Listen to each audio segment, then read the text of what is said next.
ஒருத்தர் ஓடி வந்தார். இன்னொருத்தரை பார்த்து, சார் உங்கள் சைக்கிளை ஒரு நாள் இரவல் கொடுங்களேன், பக்கத்து ஊருக்கு போயிட்டு வர வேண்டியிருக்கு அப்படின்னார். இவர் சைக்கிளை கொடுத்து பத்திரமா கொண்டுட்டு போங்கன்னார். சார் இதை பத்திரமா கொண்டு போகிறேன், கவலையே வேணாம், ஏன்னா இது உங்களோட சைக்கிள் அப்படின்னு நான் நினைக்கல, என்னோட சைக்கிளாக நினைக்கிறேன் அப்படின்னார். அதுக்கப்புறம் தான் இவருக்கு உண்மையாகவே பயம் வந்துட்டுது. ஏன்னா அவர் சொன்னது மாதிரி அதை தன்னோட சைக்கிளாகவே நினச்சி தள்ளிட்டு போட்டால் என்ன பண்ணுறது? எது எதை நம்முடையதாக நினைக்கணுங்கிறதுக்கு ஒரு வரையறை இருக்குது. சில பேர் ஆஃபீஸையே வீடாக நினச்சி விடுறது உண்டு. அப்படிப்பட்டவங்க கூட வீட்டை ஆஃபீஸாக நினைக்கிறதில்ல. ஏன்னா வீட்டில் இவர் ஆஃபீஸராக நடந்துக்க முடியறதில்ல. இதெல்லாம் ஒரு பக்கம் இருக்கட்டும், இப்போ விஷயத்துக்கு வருவோம். பொறியியல் மேதை டாக்டர் விஸ்வேஸ்வரய்யா இருந்தார் இல்லையா, பாரத ரத்னா விருதெல்லாம் கொடுத்தாங்களே. ஆஃபீஸ் வேலை வேற, சொந்த வேலை வேற அப்படிங்கிறதுக்கு ஒரு உதாரணமாக இருந்தவர் அவர். மைசூர் மகாராஜா கிட்ட திவானா இருந்தார். அவர் ஒரு நாள் அரசாங்க வேலை காரணமாக வெளியூர் போயிருந்தார். ஹாசன்கிற ஊருக்கு பக்கத்தில் ஒரு பயண மாளிகை, அங்கே தங்கிவிட்டார். ராத்திரி அங்கே தங்கி இருந்துட்டு விடிஞ்சதும் ஊருக்கு திரும்புறதாக திட்டம். ராத்திரி தூங்கிறதுக்கு ரொம்ப நேரம் ஆயிட்டுது. ரொம்ப நேரம் வரைக்கும் அரசாங்க சம்பந்தப்பட்ட வேலைகளையே பார்த்துக்கிட்டு இருக்கிறார். அரசாங்க ஃபைல்கள் நிறைய இருந்தது. அதையெல்லாம் ஒவ்வொன்றா எடுத்தார், படித்து பார்த்தார், பரிசீலனை பண்ணார். அதில் எழுத வேண்டியதை எழுதினார், கையெழுத்து போட்டார். ஒரு வழியாக அந்த வேலையெல்லாம் முடிஞ்சுது. அதுக்கப்புறம் என்ன பண்ணார்னா, தன்னுடைய சூட்கேஸை திறந்தார். அதிலிருந்து 2 மெழுகுவத்தியை எடுத்து கொளுத்தி வச்சார். அந்த பயண மாளிகையில் அது வரைக்கும் எரிஞ்சிக்கிட்டு இருந்த மின்சார விளக்குகளை அணைச்சுட்டார். அதுக்கு பிறகு அந்த மெழுகுவத்தி வெளிச்சத்தில் சில புத்தகங்களை தொடர்ந்து படிக்க ஆரம்பிச்சிட்டார். அந்த பயண மாளிகையில் பணியாளராக இருந்தவர் இதை பார்த்துட்டு ஓடி வந்தார். மறுபடியும் மின் விளக்க போடுறதுக்காக போனார்.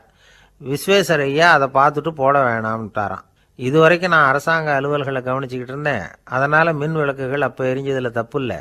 இப்போ நான் புத்தகம் படிச்சுக்கிட்டு இருக்கேன், இது என்னுடைய சொந்த வேலை, இங்கே இருக்கிற மின் விளக்கு அதுக்காக ஏன் எரியணும் அப்படின்னு கேட்டாராம். இப்போ இருக்கிற சில அரசு பணியாளர்கள்கிட்ட இந்த சம்பவத்தை பேச்சோட பேச்சாக சொல்லி பார்த்தேன். அவங்களால இதை ஜீரணிக்கவே முடியல. நேர்மை தேவைதான் சார், அதுக்காக அவ்வளவு தூரத்துக்கு அது தேவையா அப்படிங்கிறாங்க. விஸ்வேஸ்வரய்யா அப்படி பண்ணினது தான் ஒரு நேர்மையாளர் அப்படின்னு இந்த உலகத்துக்கு நிரூபிக்கணுங்கிறதுக்காக இல்லை. தான் அப்படி நடந்து காட்டினா தன்னை சுற்றி இருக்கிறவங்களும் அதை கேள்விப்படுறவங்களும் முடிஞ்ச அளவுக்கு பொது வாழ்க்கையில், அரசு பணியில் நேர்மையை கடைபிடிக்க முயற்சி பண்ணலாமே அப்படிங்கிறதுக்காகத்தான். இப்போவும் சில பேர் இருக்கிறாங்க, இவங்க ஆஃபீஸ் வேறு வீடு வேறேன்னு நினைக்கிறதில்ல, அவ்வளோ உரிமை. ஒருத்தர் அப்படிதான், அவருக்கு அவசரமாக 5000 ரூபா தேவைப்பட்டது. ஆஃபீஸு பணத்தை எடுத்துக்கிட்டார். அந்த நேரம் பார்த்து ஆடிட் வந்துட்டுது, ஆப்பிட்டுக்கிட்டார். விசாரணை நடக்குது. அவர் சொல்கிறார், சார் நான் நேரம் காலம் பார்க்காம ஆஃபீஸில் வேலை செய்வேன், ஏன்னா அதை என்னோட ஆஃபீஸாக நினைக்கிறேன். அவசரத்துக்கு அந்த பணத்தை எடுத்தேன், மறுபடியும் வச்சுடலாம்னு தான் இருந்தேன், அதுக்குள்ளே இப்படி ஆகிட்டுது. நீங்கள் என்ன நினச்சாலும் சரி, நான் ஆஃபீஸ் வேறு வீடு வேறு அப்படின்னு நினைக்கிறதில்ல, அது என்னோட சுபாவம் அப்படின்னார். விசாரணை பண்ணவர் தீர்ப்பு வழங்கினார். உங்கள் சுபாவத்துக்கு மதிப்பு கொடுத்து நானும் தீர்ப்பு வழங்குறேன்.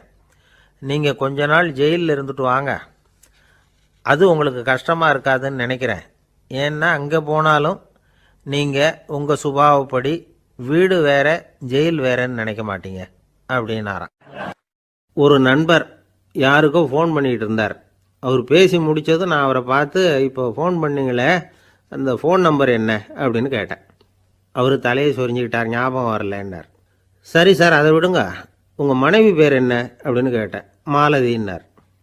என்ன சார் இது வேடிக்கை, கொஞ்ச நேரத்துக்கு முன்னாடி பேசின ஃபோன் நம்பர் மறந்து போச்சு, எப்போ கல்யாணம் பண்ணிக்கிட்ட மனைவி பேர் மறக்கலை, அதை கரெக்டாக சொல்லிவிட்டீங்களே அப்படின்னு கேட்டேன். அவர் என்ன ஒரு மாதிரியாக பார்த்தார். அவர் அப்படி என்னை பார்த்ததில் ஒன்றும் தப்பு இல்லை, ஏன்னா நாம் எல்லாருமே அப்படித்தானே, ஒரு குறிப்பிட்ட காரியத்துக்காக தொலைபேசியில் ஒருத்தட்ட பேசுகிறோம், அதுக்கப்புறம் அந்த எண் நமக்கு அனாவசியம், அதனால் மறந்துடுறோம். இதுக்கு பேர் தான் தற்காலிக ஞாபகம். ஆனால் மனைவி பேரை மறந்துட முடியுமா? முடியாது. அது அவசியமான ஒன்று. அடிக்கடி அந்த பேரை உபயோகப்படுத்துகிறோம், அதனாலேயும் அது முக்கியங்கிறதுனாலேயும் அதை மறக்கறதில்ல. இதுக்கு பேர் நிரந்தர ஞாபகம். சரி, இந்த தற்காலிக ஞாபகம், நிரந்தர ஞாபகம், இது 2 ஞாபக அளவுகளையும் கட்டுப்படுத்துறது எது அப்படின்னா மூளைக்குள்ளே நடக்கிற மின்சார நடவடிக்கைகள் தான். தற்காலிக ஞாபகம் ஒரு மின்னல் மாதிரி தோன்றி மறையுது, நிரந்தர ஞாபகம் ஒரு படிவம் போல மூளையில் படிஞ்சுடுது. ஒரு சம்பவத்தின் பல பிரதிகள் மூளையில் பல்வேறு பகுதிகளிலேயும் படியறதுனால ஒன்று மறைஞ்சாலும் மறந்தாலும் இன்னொன்று மறையறதில்ல. இப்படிப்பட்ட நிலைமையில தான் இந்த தொண்டையில் இருக்கு வாயில் வரமாட்டேங்குது சார் அப்படிமா. ஒருத்தருக்கு எந்த துறையில் ஆர்வமும் ஈடுபாடும் அதிகமோ அது சம்பந்தமான ஞாபக சக்தி அதிகமாக இருக்கும். தொழிலை விரும்புகிற ஒரு டெலிஃபோன் ஆப்ரேட்டருக்கு எண்கள்லாம் நல்ல ஞாபகம் இருக்கும். அது மாதிரி கவிஞர்களுக்கு வார்த்தைகள் நல்ல ஞாபகத்தில் இருக்கும். இது ஒரு பக்கம் இருந்தாலும் ஒரு மூளை எண்களை விட எழுத்துக்களை விட படங்களை ரொம்ப சுலபமாக ஞாபகத்தில் வச்சுக்குது. புரிஞ்சுக்கிற தன்மை, அனுபவம், புத்தி கூர்மை இது கூடி குறையிறத பொறுத்து ஞாபக சக்தியும் ஏறும் இறங்கும். இப்போ உதாரணத்துக்கு ஒரு பையனுக்கு படித்தது எதுவும் ஞாபகத்தில் இல்லைன்னா அவன் அதை சரியாக புரிஞ்சுக்கலைன்னு அர்த்தம். இந்த மறதிங்கிறது எந்த சமயத்தில் ஒரு பிரச்சனை ஆகுது தெரியுமா? உங்களுக்கு வேண்டியப்பட்ட ஒருத்தரை ஞாயிற்றுக்கிழமை சாயந்தரம் சரியாக 5 மணிக்கு கடற்கரைக்கு வர சொல்லிவிட்டு அந்த நேரத்தை மறந்துவிட்டா அது பரவாயில்ல, வர சொன்னதையே மறந்துவிட்டா தான் நிலைமை மோசம்னு அர்த்தம். இப்படி இருந்தால் இது சிகிச்சை எடுத்துக்க வேண்டிய நிலைமைங்கிறத புரிஞ்சுக்கணும். ஆமாம், இதுக்கும் மருந்து இருக்குது. ஆனால் மூளை குறிப்பிட்ட அளவுக்கும் கீழே இயங்குறப்போவோ இன்னொன்று சொல்லுவாங்க, இந்த நியூரோ டிரான்ஸ்மிட்டர் அப்படின்னு சொல்லுவாங்க. அப்படிங்கிற மூளை ரசாயனம் ரொம்பவும் குறைஞ்சி போகிறப்போ மட்டும்தான் உபயோகப்படும். டாக்டர் என்ன சொல்கிறாங்க தெரியுமா? மூளையை பொறுத்த வரைக்கும் அதில் ஞாபக சக்தி அதிகமாக உள்ள மூளை, மறதி உள்ள மூளை அப்படின்னு ஒன்றும் கிடையாது அப்படிங்கிறாங்க. நினைவு வச்சுக்கிறதுக்கு பயிற்சி அளிக்கப்பட்ட மூளை, பயிற்சியற்ற மூளை அப்படின்னு வேணும்னா சொல்லலாம் அப்படின்னு சொல்கிறாங்க. அதனால் நம்ம ஞாபக சக்திங்கிறது நம்மக்கிட்ட இருக்கிற பயிற்சி, முயற்சி இதை பொறுத்து தான் அமையும். ஒருத்தர் ஒரு பென்சிலை எங்கேயோ வச்சுக்கிட்டு தேடிக்கிட்டு இருந்தார். அப்புறம் என்னமோ தீவிரமாக யோசனை பண்ணி அதை ஞாபகப்படுத்தி பார்த்துக்கிட்டு இருந்தாராம். எதிரில் உட்காந்துருந்தவர் சொன்னார், பென்சிலை தானே தேடிட்டு இருக்கீங்க, அது உங்கள் வலது காதில் இருக்குது சார் அப்படின்னாராம் அவர். இதுக்கு அவர் சொல்லியிருக்காரு, பென்சிலை வலது காதில் தான் வச்சுருக்கேங்கிறது எனக்கு நல்லா ஞாபகம் இருக்குது, ஆனால் எது வலது காதுங்கிறது தான் மறந்து போச்சு அப்படின்னாராம். அவர் அதை தான் யோசிச்சுட்டு இருந்திருக்கிறார். எனக்கு ஒரு உதவி செய்யணும் அப்படின்னு நம்மளை பார்த்து ஒருத்தர் கேட்குறாருன்னு வச்சுங்களேன், உடனே நாம் அவரை பார்த்து என்ன உதவின்னு கேட்போம். இதுதான் சராசரி மனிதர்களின் இயல்பு. ஆனால் ஒருத்தர் எனக்கு ஒரு உதவி செய்யணும் அப்படின்னு கேட்ட உடனே என்ன உதவின்னு கூட கேட்காம சரி செய்கிறேன் அப்படின்னு ஒத்துக்கிறது இருக்கு பாருங்க, அது கொஞ்சம் அபூர்வம். அந்த காலத்தில் ஒருத்தர் இருந்தார். அவர் எப்படி தெரியுமா? உதவி கேட்குறவங்க நல்லவங்களா கெட்டவங்களா அப்படின்னு கூட பார்க்கல, தனக்கு நன்மையா தீமையா அப்படின்னு கூட பார்க்கல, உதவி செய்கிறேன்னு புறப்பட்டு விட்டார். அவர் யார் தெரியுமா? அவர் தான் நல சக்கரவர்த்தி. அவர் மாதிரி நாமும் உதவி கேட்குறவங்களுக்கு உடனே உதவி செய்கிறதுக்கு தயாராக இருக்கணும் அப்படின்னு சொன்னார் ஒரு ஆன்மீக பேச்சாளர். நல சரித்திரத்தை அவர் சொல்லிக்கிட்டு இருந்தார். இந்திரன், அக்னி, வருணன், யமன் இவங்க 4 பேரும் நலனை பார்த்து எங்களுக்கு நீ உதவி செய்யணும், எங்களுக்காக நீ தூது போகணும் அப்படின்னு கேட்குறாங்க. யாருக்கிட்ட தூது போகணும், என்ன காரியத்துக்காக போகணும் அப்படின்னு கேட்கணும்ல. நலன் அப்படி கேட்கவே இல்லை, உடனே சரின்னு ஒத்துக்கிறான். அதுக்கப்புறம் அவங்க விவரம் சொல்கிறாங்க, என்ன உதவி, யாருக்கிட்ட தூது போகணும் அப்படிங்கிற விவரத்தை சொல்கிறாங்க. நலனுக்கும் அப்புறம்தான் புரியுது, எந்த தமயந்தியை இவன் காதலிச்சானோ, எந்த தமயந்தின் சுயம்பரத்துக்காக இவன் போய்கிட்டு இருக்கிறானோ அந்த தமயந்தியை பார்த்து தங்களுக்காக அவகிட்ட வாதாடணும், பேசணும், தங்களில் ஒருத்தரை கல்யாணம் பண்ணிக்கும்படியாக கேட்கணும் அப்படின்னு அவங்க 4 பேரும் நலன்கிட்ட கேட்குறாங்க. இதை கேட்டதும் நலன் கொஞ்சம் கூட முகம் சுளிக்கலை, பதட்டப்படலை. நேராக தமயந்தி கிட்ட போகிறான். இந்திரன், அக்னி, வருணன், யமன் இவங்களோட சிறப்புகளை எடுத்து சொல்கிறான். இவங்களில் ஒருத்தரை கல்யாணம் பண்ணிக்கலாம் அப்படின்னு சொல்லி கேட்டுக்கிறான். ஆனால் இதுக்கு தமயந்தி சம்மதிக்கலை. சுயம்வரம் நடக்குது, அவள் நலனை தேர்ந்தெடுக்கிறாள். அந்த 4 பேரும் நலனுக்கு நிறைய வரங்கள்லாம் கொடுக்குறாங்க. அதுக்கப்புறம் இப்படி போகுது கதை. இதில் நாம் கவனிக்க வேண்டியது என்னென்னா, உதவின்னு கேட்ட உடனே என்ன உதவின்னு கேட்காம சரி செய்கிறேன்னு சொன்னான் பாருங்க, அதை கொஞ்சம் சிந்திக்கணும். செய்கிறேன்னு ஒத்துக்கிட்டதுக்கு அப்புறம் அது என்ன உதவின்னு தெரிஞ்சும் முகம் சுளிக்காமல் அதை செஞ்சான் பாருங்க, அதையும் கொஞ்சம் சிந்திக்கணும். நம்மால் ஒருத்தன் ஒரு நண்பனை தேடி போனான், எனக்கு ஒரு உதவின்னா சரி சொல்லுன்னா, இப்போ உங்ககிட்ட 2 கார் இருந்தால் என்ன பண்ணுவேன்னா, உடனே அதில் ஒன்று உங்ககிட்ட கொடுத்துருவேன்னா, அவன் உங்ககிட்ட 2 பங்களா இருந்தால் என்ன பண்ணுவேன்னா அதில் ஒன்று உங்ககிட்ட கொடுத்துருவேன்னா, உங்ககிட்ட 2 பேனா இருந்தால் என்ன பண்ணுவேன்னா அதில் ஒரு பேனாவை உங்ககிட்ட கொடுக்க மாட்டேன்னா அவன். ஏன்டா அப்படி சொல்கிறேன்னா, ஏன்னா இப்போ நிஜமாகவே என்கிட்ட 2 பேனா இருக்குது, அதனால் அப்படி சொல்கிறேன் அப்படின்னு அவன். தானத்தில் சிறந்தது எது அப்படின்னு ஒரு கேள்வியை கேட்டு, தானத்தில் சிறந்தது நிதானம் அப்படின்னு அதுக்கு ஒரு பதிலும் சொல்கிறவங்க உண்டு. நிதானம் ரொம்ப அவசியம். அதுவும் இன்றைய உலகத்துக்கு ரொம்ப அவசியம். இன்றைக்கி உலகம் ரொம்ப பரபரப்பாக போய்கிட்டு இருக்குது. பொறுமையாக இருக்கணும்னு நினைக்கிறவங்களால கூட அப்படி இருக்க முடியறதில்ல. பொறுமையை சோதிக்கிறது மாதிரி பல சம்பவங்கள். அதையெல்லாம் சந்திச்சே தீர வேண்டியிருக்குது. எங்கே போனாலும் க்யூவில் நிற்க வேண்டியிருக்குது. எங்கே போனாலும் காத்துக்கிட்டு இருக்க வேண்டியிருக்கு. ஆஃபீஸ்லேயோ வீட்லேயோ கூட நீங்கள் நிதானமாக பொறுமையாக நடந்துக்க தெரியலன்னா உங்களுக்கு சிடுமூஞ்சி, முசுடு இப்படிலாம் பேர் வச்சுருவாங்க. அது உங்களுக்கு தேவையா? சரி, வாழ்க்கையில் பொறுமைசாலின்னு பேர் வாங்கிறதுக்கு என்ன வழி? முதல் பாயிண்ட், நீங்கள் நினைக்கிறது, எதிர்பார்க்கறது, செய்யறது எல்லாமே 100% கரெக்டாக நடக்கணும்னு ஆசைப்படக்கூடாது. எதுவாக இருந்தாலும் அதில் ஓரளவுக்கு தவறு நடக்கலாம் அப்படிங்கிறத எதிர்பார்த்தே இருக்கணும். ஓரளவுக்கு அதை அனுமதிக்கணும். ஒரு நண்பரை 6 மணிக்கு ஒரு இடத்துக்கு வர சொல்லியிருக்கிறீங்க. 6 மணிக்கு அவர் வரலை. உடனே பொறுமை இழந்து நடந்துக்கக்கூடாது. ஒரு 10 நிமிஷம் டிலே ஆகலாம். ஒரு வர்ற வழியில் பஸ்ஸு கூட ஏதாவது டிராஃபிக்கில் மாட்டியிருக்கலாம். அதெல்லாம் எதிர்பார்த்தே கொஞ்சம் காத்திருக்கிறதுல ஒன்றும் தப்பு இல்லை. சில சமயம் டிலே ஆகிறது கூட நல்லதாக முடியும். ஒரு பஸ்ஸை தவற விட்டுட்டு, ஐயோ கொஞ்சம் ஒரு 2 நிமிஷம் முன்னாடி வந்திருந்தா பிடிச்சிருக்கலாமே அப்படின்னு தவிச்சிக்கிட்டு இருப்பாங்க சில பேர். அடுத்தபடியாக வர்ற பஸ்ஸு நேரடியாக நீங்கள் போக வேண்டிய இடத்துக்கே கொண்டு போய் விடுற பஸ்ஸாக கூட இருக்கலாம். அது உங்களுக்கு முன்னாடி தெரியாதுல்ல. சில நெருக்கடியான சூழ்நிலைகளை தமாஷா எடுத்துக்கிறதுக்கு பழகிக்கணும். சில இடங்களுக்கு போகிறப்ப காத்திருக்கிறதுக்கு நம்ம மனசை தயார்படுத்திக்கிட்டே போகணும். ஒரு ரயிலுக்கோ பஸ்ஸுக்கோ அல்லது விமானத்துக்கோ கப்பல் பிரயாணத்துக்கோ போகிறப்போ அங்கே போய் நீங்கள் மணிக்கணக்கில் கூட காத்துக்கிட்டு தான் இருக்கணும். புறப்படுற நேரம் கூட மாறலாம். நீங்கள் போய் சேர்ந்ததும் அது உடனே புறப்படணும்னு கட்டாயமாக என்ன? அது மாதிரி சமயத்தில் படிக்கிறதுக்குன்னு சில சுவாரஸ்யமான புத்தகங்களையும் கையில் எடுத்துக்கலாம். உங்களை சுற்றி எவ்வளவோ சுவாரஸ்யமான சம்பவங்கள் நடந்துக்கிட்டு இருக்குதுல்ல, அதையெல்லாம் வேடிக்கை பாருங்கள். எதுக்காக காத்துக்கிட்டு இருக்கிறோமோ அந்த காரியத்தில் உண்மையாகவே நமக்கு ஒரு அக்கறை இருந்தால் நமக்கு போர் அடிக்காது. சில கோயில்களில் பார்த்துருப்பீங்க, தரிசனத்துக்காக பக்தர்கள் நாள் கணக்கில் காத்துக்கிட்டு இருப்பாங்க. அவங்களெலாம் அழுத்துக்கிறது இல்லை. ஆண்டவனை தரிசிக்கணுங்கிற உண்மையான அக்கறை இருக்கிறதுனால அவங்களுக்கு போர் அடிக்கிறது இல்லை. ஆனால் சில சினிமா தியேட்டரில் கூட பார்க்கலாமே, சினிமா கியூ கூட அப்படி தான். சாயந்தரம் 6 மணி ஆட்டத்துக்கு காலம்பரம் 6 மணிக்கே போய் கூட காத்துக்கிட்டு இருப்பாங்க. அவங்களுக்கெல்லாம் போர் அடிக்காது, படம் பார்க்குற ஆர்வம். இன்னொரு முக்கியமான விஷயத்தை நாம் பழக்கப்படுத்திக்கணும். லிவ் ஃபார் தி மூமெண்ட் அப்படிங்கிறாங்க நிபுணர்கள். ரொம்ப பேர் எப்படின்னா அடுத்தபடியாக நடக்க போகிற விஷயத்திலேயே கவனமாக இருப்பாங்க. அந்த நினைப்புலேயே இந்த நிமிஷத்தை பொறுமை இல்லாமல் கழிப்பாங்க. ஒருத்தர் இருக்கார், அவர் எப்படின்னா ஆஃபீஸ் முடியறதுக்குள்ளேயே சார் 5 மணிக்கெல்லாம் ரெடியாக இருங்க, நாம் அந்த ஹோட்டலில் போய் டிஃபன் சாப்பிட்ணும் அப்படின்னு 4 மணிலேருந்து சொல்லிகிட்டு இருப்பார். 4:55 பரபரப்பாக ஓடி வருவார். 2 பேரும் புறப்படுவோம், ஹோட்டலுக்கு போவோம், சாப்பிட்டுக்கிட்டு இருப்போம். அப்படி சாப்பிட்டுட்டு இருக்கிறப்ப சார் சாப்பிட்டு முடித்ததும் நேராக ஒரு ஜவுளி கடைக்கு போகிறோம் அப்படிம்பார். பரபரக்க சாப்பிட்டு முடிப்பார், புறப்படுவார். ஜவுளி கடையில் அவசரமாக சீக்கிரம் பில் போடுங்க சார், சினிமாவுக்கு நேரம் ஆகிடும்பார். சினிமா தியேட்டரில் உட்காந்து அடுத்தபடியாக எங்கே டின்னர் சாப்பிட்றதுன்னு யோசனை பண்ணிகிட்டு இருப்பார். ராத்திரி படுக்கையில் விழுந்ததுக்கு அப்புறமும் நாளைக்கு காலையில் எழுந்திரிச்சதும் அதை பண்ணணும் இதை பண்ணணும்னு திட்டம் போட்டுக்கிட்டே இருப்பார். அதாவது எப்போவும் அடுத்த நிமிஷம், அடுத்த நாள், அடுத்த வாரம், அடுத்த வருஷம், இதுதான் அவங்க சிந்தனை. இந்த நிமிஷம் என்ஜாய்மெண்ட்டை அவங்க இழந்துடுறாங்களாம். அதனால தான் வாழ்நாள் பூரா பொறுமையின்மை, அவஸ்தை, அல்லல்.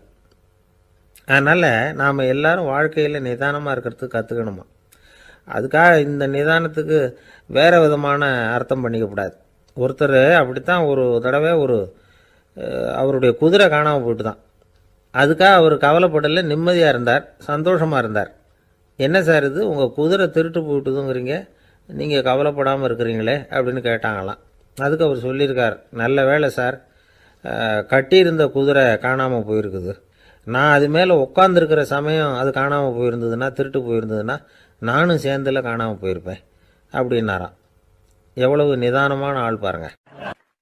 காலை நேரம், கடற்கரை ஓரம், காலை வீசிக்கிட்டு கையை வீசிக்கிட்டு ஏதோ சண்டைக்கு போகிற சிப்பாய் மாதிரி எல்லாரும் நடந்து போயிட்டுருக்கிறாங்க. நடைப்பயிற்சி. அதில் நமக்கு தெரிஞ்ச ஒருத்தர் எதிரில் வந்தார் ரொம்ப வேகமாக.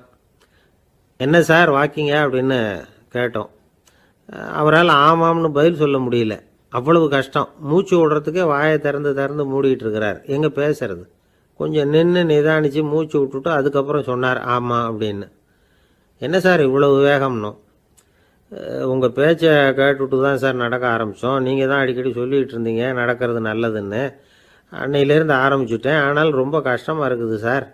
இப்போ பாருங்கள், உங்கள்கிட்ட சுலபமாக பேசக்கூட முடியல, மூச்சு வாங்குது, உடம்பு கூட வலிக்கிறது மாதிரி இருக்குது அப்படின்னு அவர் பாட்டுக்கு பேச ஆரம்பிச்சிட்டார். உங்களை யார் சார் இவ்வளவு வேகமாக நடக்க சொன்னது? வேகத்தை குறைங்க, மெதுவாக நடங்க அப்படின்னோம். நீங்கள் நடக்கிறதுனால என்னென்ன சௌகரியம்னு அன்னைக்கு சொன்னீங்களே தவிர சௌகரியமாக நடக்கிறது எப்படின்னு சொல்லலையே அப்படின்னார் அவர். இன்னமும் லேசாக மூச்சு வாங்கிக்கிட்டே சொன்னால் கூட இவர் சொல்கிறதுலேயும் ஒரு நியாயம் இருக்குது. அதனால் இந்த நடைப்பயிற்சி பண்ணுறவங்க கவனிக்க வேண்டிய சில முக்கியமான குறிப்புகள் இருக்குது. அது என்னென்னங்கிறத அவங்க தெரிஞ்சுக்கணும். அது தெரிஞ்சு வச்சுக்கிறது நல்லது. இதெல்லாம் மருத்துவ நிபுணர்கள் சொல்கிற குறிப்புகள். அவங்க என்ன சொல்கிறாங்க தெரியுமா? உங்கள் வயசு 40க்கு மேலேயா? உங்கள் எடை இருக்க வேண்டியதை விட 10 கிலோ அதிகமாக இருக்குதா? நீங்கள் புகை பிடிக்கிறவரா? இதய நோய், இரத்த நாள நோய், உயர் இரத்த அழுத்தம் இப்படி ஏதாவது உங்களுக்கு உண்டா?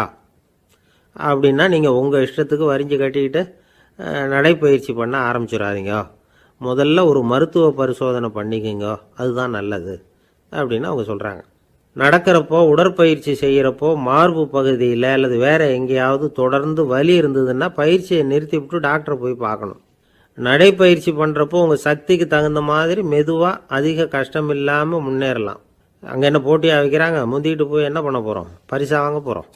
அதனால் நிதானம் அவசியம் அப்படிங்கிறது அவங்க ஆலோசனை. தொந்தரவு கொடுக்காத ஷூ, ட்ரெஸ்ஸு இதுகளை உபயோகப்படுத்துங்க. பாதத்தில் ஆடு தசை இருக்குல்ல, அங்கே ஏதாவது பிரச்சனை இருந்ததுன்னா டாக்டரை பாருங்கள். அந்த பாதத்தில் வலி வரும் அந்த இடத்துல. வெயில் காலமாக இருந்தால் தலைக்கு தொப்பி வச்சுக்கோங்க. பனியில் நடந்தாலும் அப்படி தான், தலையை பத்திரமா பார்த்துக்குங்க. நம்மக்கிட்ட ஏதோ கொஞ்சம் உருப்படியாக தெரியறது அதுதானே. உடற்பயிற்சிக்கு முன்னாடி பின்னாடி பயிற்சி செய்கிறப்போ நிறைய தண்ணி குடிக்கலாமா. முதல் 1 மாதத்துக்கு கொஞ்சம் தளர்த்தியாக சாவகாசமாக நடக்கலாம்.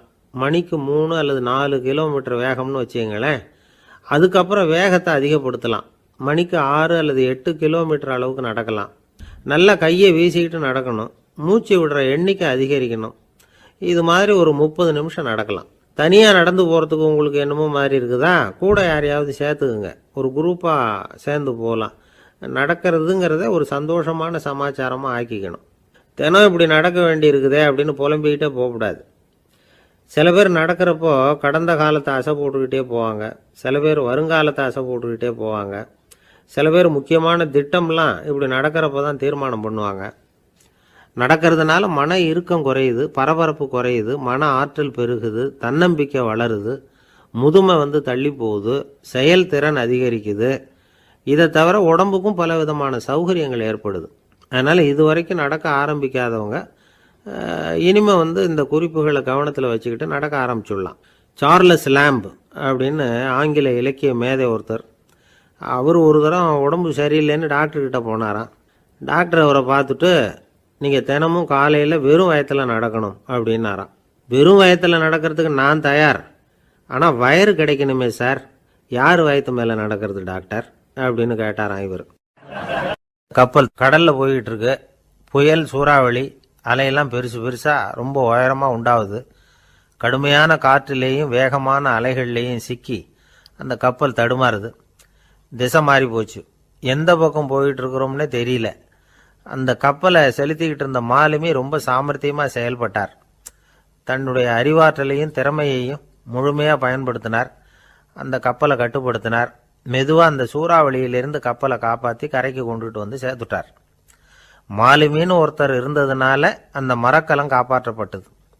மாலுமின்னு ஒருத்தர் இல்லைன்னு வச்சுக்கோங்க, அந்த கப்பலோட கதி என்னவாயிருக்கும் யோசிச்சு பாருங்க. ஒரு கோபக்காரனுடைய நிலைமையும் அப்படித்தானா. கோபக்காரன்கிறவன் ஒரு மாலுமி இல்லாத மரக்கலம் அப்படிங்கிறார் நபிகள் நாயகம்.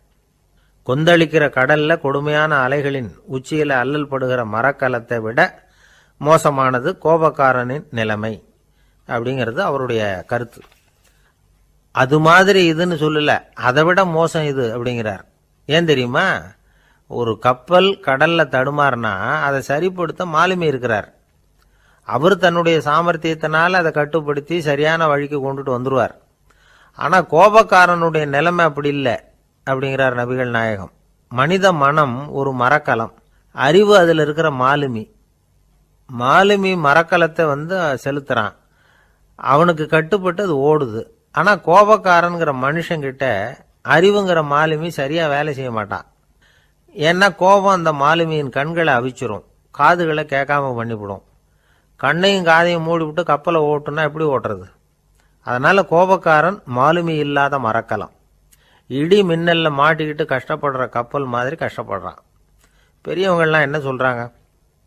உனக்கு கெடுதல் பண்ணவனுக்கும் நீ நன்மையே செய், எவருடைய விருப்பு வெறுப்பையும் பொருட்படுத்தாதே. பரம எதிரிக்கும் நீ நன்மை செய்ய ஆரம்பிச்சா உன்னுடைய தூய நிலையை பார்த்துட்டு அவனும் உனக்கு நெருக்கமான நண்பனா ஆயிடுவான். இதுதான் பெரியவங்க நமக்கு சொல்லி இருக்கிறது. புனித குர்ஆன் சொல்றது என்ன? தீமையை நன்மையை கொண்டே நீர் தடுத்து கொள்ளும் அப்படின்னு சொல்லப்பட்டிருக்கு. அதுல இன்னா செய்தாரை ஒருத்தல் அவர் நாண நன்னயம் செய்து விடல் அப்படிங்கிறார் திருவள்ளுவர். செல்வந்தர் ஒருத்தர்கிட்ட ஒரு சிறுவன் ஆடு மேய்ச்சிக்கிட்டு இருந்தானா. பெரியவர் அவனை கூப்பிட்டு, நீ நேரா போய் ஒரு ஆட்டுல உள்ள ரொம்ப நல்ல பகுதி எதுவோ அதை எடுத்துக்கிட்டு வா அப்படின்னாராம். இவன் போனான்.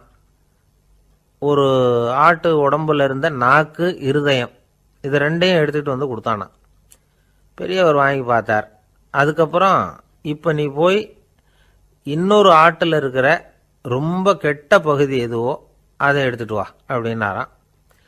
இவன் போய் எடுத்துட்டு வந்தான். அவன் கையில் இருந்தது மறுபடியும் அதே மாதிரி நாக்கு, இருதயம், இது ரெண்டும் தான். என்னது இப்பவும் அதையே கொண்டுட்டு வந்திருக்கிற அப்படின்னாராம் பெரியவர். இவன் சொன்னானா, ஒரு உடம்புல உள்ள ரொம்ப நல்ல பொருளும் இதுதான், ரொம்ப கெட்ட பொருளும் இதுதான் அப்படின்னானா.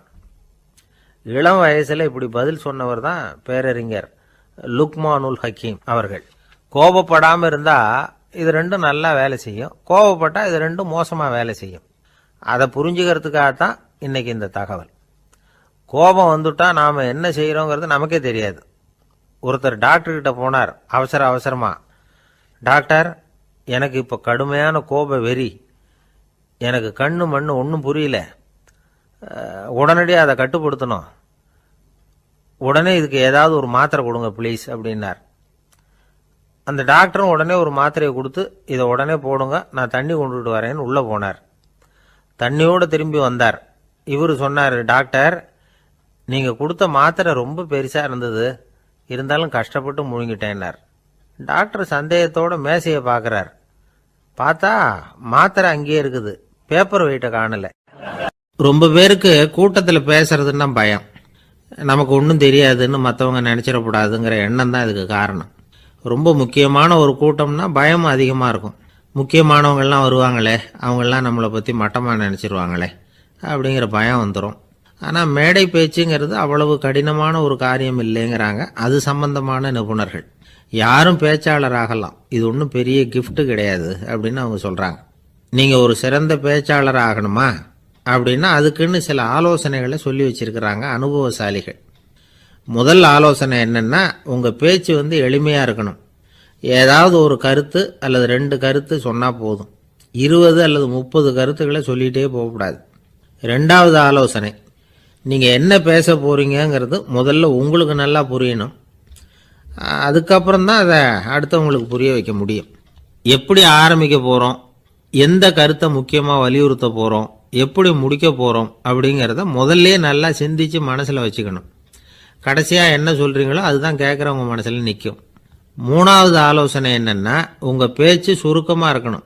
ஒரு 15 நிமிஷம் பேசுறது ரொம்ப பொருத்தம், மணிக்கணக்கில் பேசிக்கிட்டு இருக்கிறது நல்லதில்லை. 4வது ஆலோசனை, நீங்கள் பேசுறது உண்மையாக இருக்கணும். உங்களுக்கு உண்மையான அனுபவங்கள் இருக்கும், அதை சொல்லலாம். உங்களுடைய உண்மையான அனுபவங்களை மற்றவங்களோட பகிர்ந்துக்கணும், அதுதான் முக்கியம்.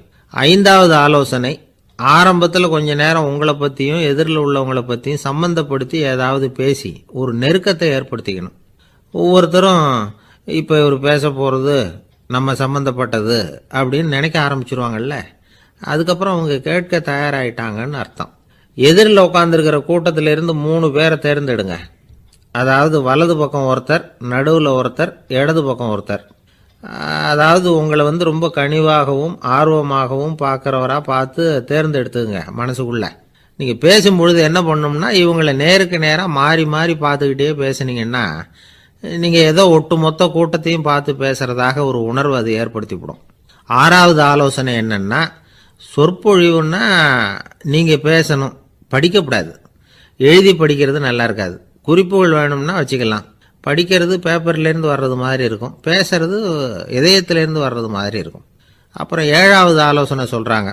அது என்னென்னா, மேடையில் ஏறி நின்ன உடனே இயல்பாக மூச்சை இழுத்து விட்டுங்க, இயல்பு நிலைக்கு வாங்க, அதுக்கப்புறம் இயல்பாக பேச ஆரம்பிக்கலாம் அப்படிங்கிறாங்க.